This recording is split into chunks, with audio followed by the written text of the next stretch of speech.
प्रदोष के समय पर, उससे पहले लक्ष्मी और दरिद्रता फिर भ्रमण पर निकलती है।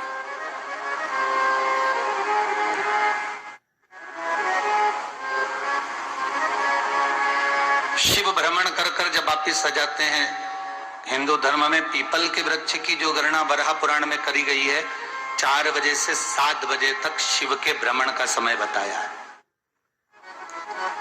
शाम को।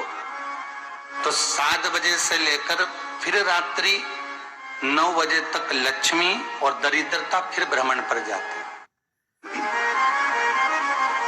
इनका एक समय निश्चित है महाराज। भ्रमण कर कर आ जाना। अब इस बीच में जब लक्ष्मी और दरिद्रता दोनों निकल कर जा रही हैं, तो दोनों एक भाव रख कर जाती हैं कि आज हमको कहां प्रवेश करना,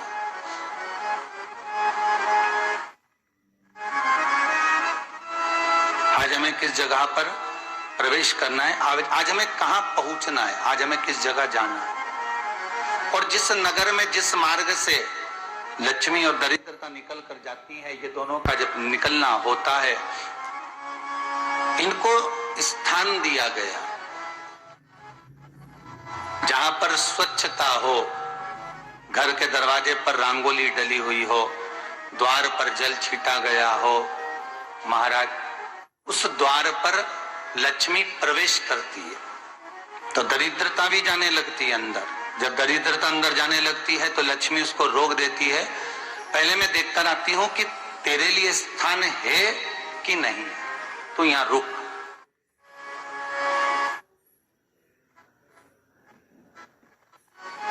कुछ देर तक दरिद्रता बाहर खड़ी रहती है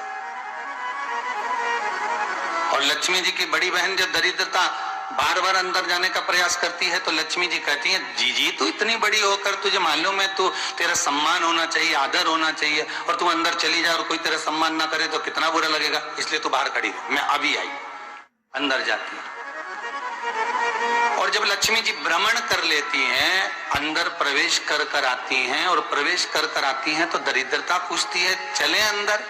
तो लक्ष्मी जी कहती हैं, तुझे मालूम नहीं है क्या जीजी कि जिस घर में मैं प्रवेश कर जाती हूं उस घर में फिर दरिद्रता नहीं जा सकती, क्योंकि ये तेरा वचन था, ये तेरा वचन था। अपन दोनों का जब मंगल विवाह हुआ था, मेरा विवाह जब नारायण के साथ में हुआ और तुम्हारा विवाह जब दुस्साह मुनि के साथ हुआ, दरिद्रता का विवाह दुस्साह मुनि के साथ हुआ। जब अपना दोनों का विवाह हुआ था तो अपन दोनों ने एक वादा करा था कि जिस घर में लक्ष्मी प्रवेश कर जाएगी उस दिन फिर दरिद्रता नहीं जाएगी, और जिस घर में दरिद्रता प्रवेश कर जाएगी उस घर में फिर लक्ष्मी नहीं जाएगी। और जब मैं अंदर देख कर आ गई हूं तो तू अंदर नहीं जा सकती, अर्थात लक्ष्मी के चरण जिस घर में पड़ गए उस घर में फिर दरिद्रता प्रवेश नहीं कर रही। चलते चलते फिर दरिद्रता ने देखा और लक्ष्मी जी इसको लेकर गई, और लक्ष्मी जी ने देखा कि इसके दरवाजे पर जल नहीं छीटा गया, इसके दरवाजे पर ना रंगोली डली है, इसका द्वार साफ नहीं हुआ है, इसके द्वार पर दीप नहीं है, इसके द्वार पर कलश नहीं है, इसके दरवाजे पर ढेर सारा कचरा पड़ा हुआ है, कोई श्वान कोई कुत्ता गंदगी भी कर कर चला गया है, कहीं बिल्ली ने गंदगी कर रखी है, कहीं जीवों ने कुछ गंदा गिरा रखा है। तो फिर लक्ष्मी जी कहती है, जी जी अब मैं होकर आ गई थी ना, अब तू जा, तू होकर आ।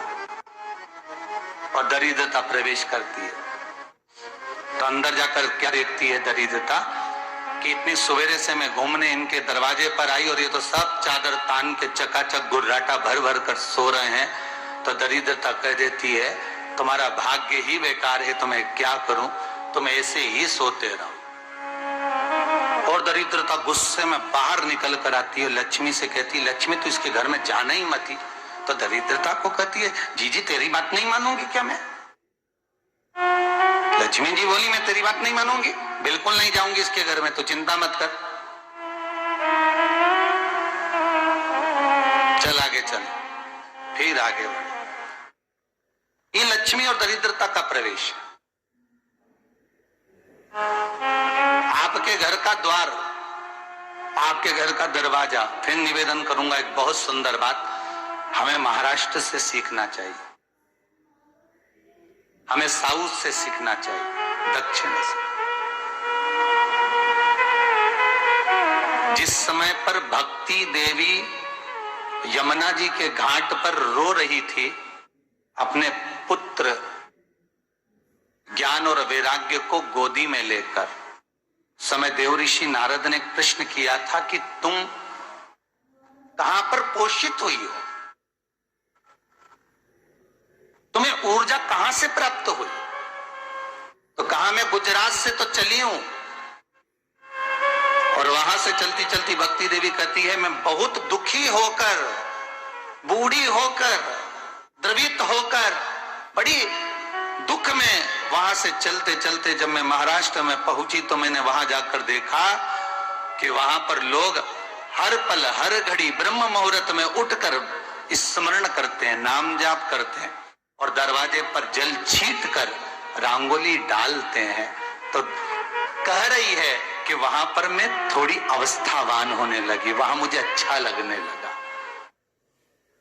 फिर जब मैं और आगे पढ़ी, दक्षिण में जब पहुंची, वहां पर जाकर मैंने देखा कि सुबह से उठकर मंगलाचरण, मंगला स्तोत्र और वेदों की ध्वनि होने लगी।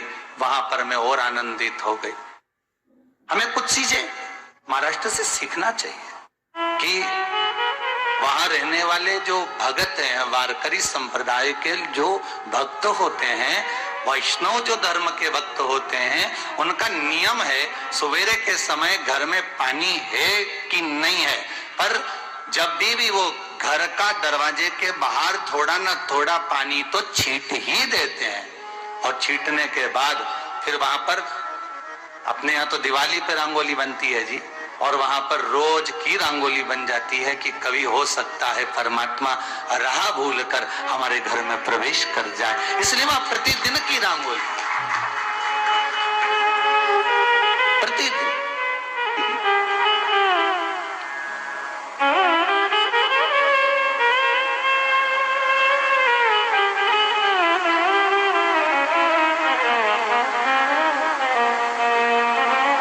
हमें सीखना चाहिए थोड़ा सा। आज के जमाने में तो बहू अपने कमरे की झाड़ू लगा ले, वो ही बहुत बड़ी बात है। हो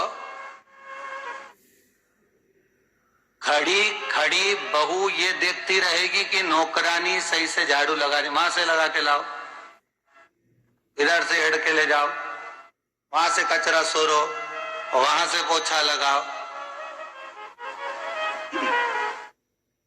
खड़ी रहेगी, उंगली से बताती रहेगी, पर इतना नहीं बनेगा कि सेविका से, नौकरानी से, दासी से कह दे कि तू मम्मी पापा के कमरे की लगा ले, मैं मेरे कमरे की लगा लूंगी, तो जा उधर। थोड़ा दया का भाव अगर होता तो उसके मन में भी आता कि मेरी बड़ी सेठानी तो अपनी जगह पर है, पर छोटी तो सेठानी की भी बड़ी सेठानी है जो मुझ पर करुणा करती रहती है। पर बड़ी तो कहे कि बेटा रहने दे, तू उधर ले जा, भाभी के कमरे में देख ले जा। उसके बच्चों का बड़ा फैलारा रहता ना, तू उधर देख ले जा, तो जरा उधर, माँ उधर भेज रही है।